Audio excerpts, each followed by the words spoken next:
Hello, Whitesville families. I hope you're all having a wonderful week. I first wanted to say thank you so much for tuning in to another video. I know that you're receiving lots of information these days, so thank you for listening as I share just a little bit with you about our school-wide Title I program. I wanted to share that Whitesville Elementary does receive federal funds under Title I regulations. These funds are distributed to students across the country who do not meet the annual income threshold. And at Whitesville Elementary, we have about 48% of our families in this category who do not meet that threshold. So because of that, our entire school, regardless of income, does have a school-wide Title I program. So there's lots of different ways that we can utilize those Title I funds each year. You were notified at the beginning of the school year with some information we shared at Back to School Picnic, and if you didn't come through the drive-thru, it was sent home to you.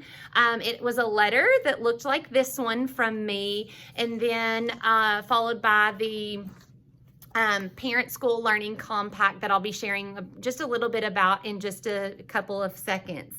But we are a school-wide Title I program. We have, because of that, we have a school-wide parent involvement learning compact that just talks a little bit about our goals, district goals, school goals, responsibilities of the students, responsibilities of teachers, and also of parents. That also involves our parent involvement policy that's all attached there, and many of you signed and returned that to school. So there's lots of different services that are provided by Title I. Supports through Title I funding for Whitesville Elementary it covers lots of different things.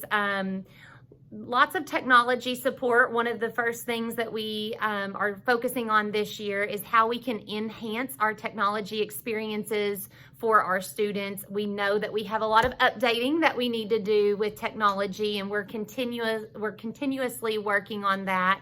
We've just updated one of our computer labs at the end of last year and have that ready and going right now. So we've got some other plans in the works for increasing devices for students.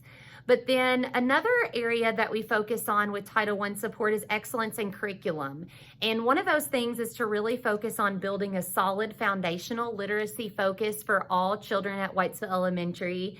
We feel like if we can grasp the foundational needs of students in that pre-K, kindergarten, first and second grade range, that will really send them off to intermediate ready to roll in reading and just more successful all around.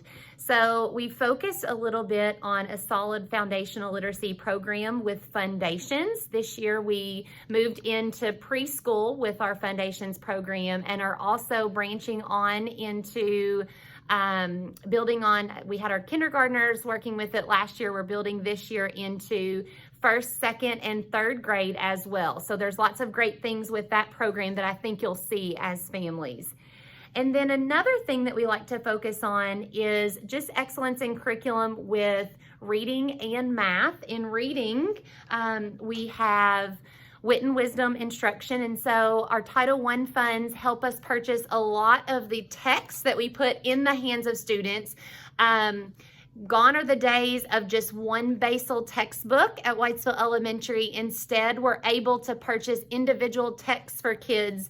We're really working this year to make sure that we have one-to-one texts instead of kids sharing books and things like that like they normally would. So we're spending a lot of funding in that area, just focusing on student texts to help them build knowledge in reading.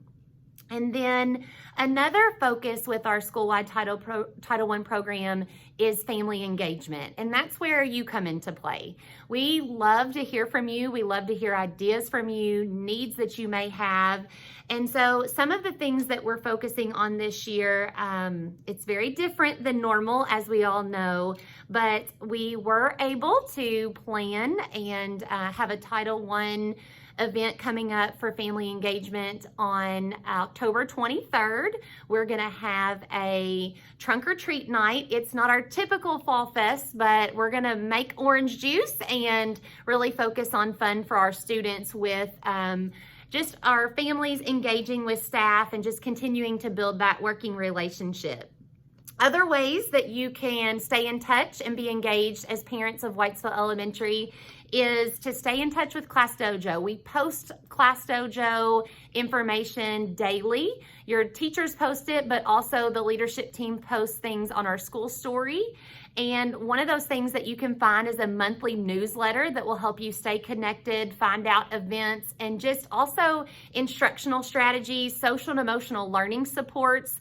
This month, the October Family News has been posted, and Ms. Clark's got some great tools in there, sharing with you our word of the month that we're focusing on, as well as our SEL tool of the month with our self-management remote control. In addition to that, you can also find us on social media. Our Facebook page is pretty active with just pictures of our students engaging in learning and just ideas and things that can help you at home see what we're doing at school. So we'll continue to keep that updated as much as we possibly can. And then your teachers post things on a regular basis with class weekly news, videos from themselves, and that sort of a thing. So we're always learning and growing, and one of the things that we would love to do is hear from you. There's also going to be a link that will be attached to this information in email, and so you can find that link to a survey that will help us just work to better engage you as parents to find out what needs that you have from home and help us get better at Whitesville Elementary. So we want to thank you for your support of our school-wide Title I program. We're extremely thankful for these federal funds. They help us provide lots of services to our students, and we're excited to share the information with you. And we, as always, if you have any questions, please do not hesitate to send me an email. It's trisha.murphy@davis.kyschools.us. You can also send me a dojo message, and I'll be more than happy to answer any questions or listen to any of your ideas that you may have. I hope you all have a wonderful week. Thank you again for tuning in and listening.